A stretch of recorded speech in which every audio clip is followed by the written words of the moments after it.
Hi everyone. In this video, I will be explaining question number 7 and 8 from homework 7. So first, let us look at the question 7. So question 7 was to find the expectation of zt, where z is given as this form, that is eta 1 of t into cos of omega t plus theta plus eta 2 of t into sine of omega t plus theta, where theta is uniformly distributed in 0 to 2 pi, and eta 1 of t and eta 2 of t are wide sense stationary processes, and also eta 1, eta 2 and theta are all independent. So let's look at the solution.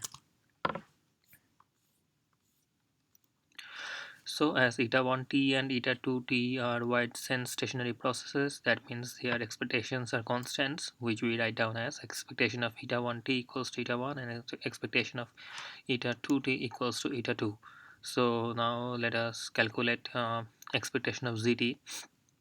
So we just put the values of z here, that is eta 1t into cos of omega t plus theta plus eta 2t into sine of omega ct plus theta.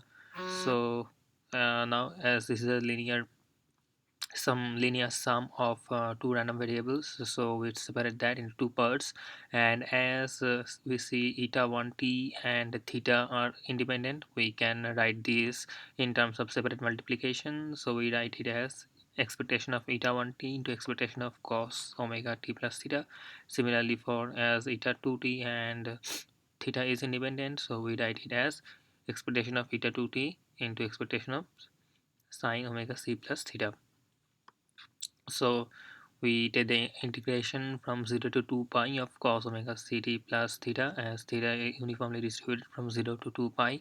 So we know that the integral of sine and cosine both from 0 to 2 pi is 0. So eta 1 into 0 plus eta 2 into 0. So the expectation of z is actually 0. Now let us try to calculate the autocorrelation of z.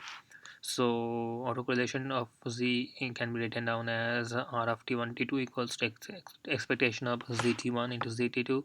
So now again we put the values of zt1 and zt2 and expand it, and after expanding, as eta 1 t, eta 2 t and theta are independent, so we again write them as multiplication of each other, the expectations of multiplications.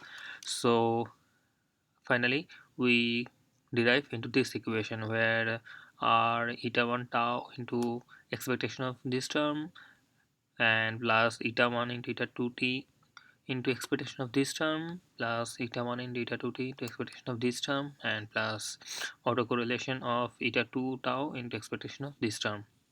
So again we take the, for expectations we take the integration from 0 to 2 pi, as theta is from 0 to 2 pi uniformly distributed, and again this part goes to 0 because integration of sine and cosine over 0 to 2 pi over the period is always 0. So we simply arrive at this equation, which is nothing but half into r of eta 1 tau plus r of eta 2 tau into cos of omega c into tau. So this is again a constant, there is nothing dependent on t, so we can write it as r of tau. So as we see that autocorrelation of z, this one, autocorrelation of z is a constant term, that is r of tau. So we know that zt is also a wide sense stationary process. So rz0, if it's a wide sense stationary process, can be written as half of r eta 1 0 plus r eta 2 0. That's it for question number 7. Thank you.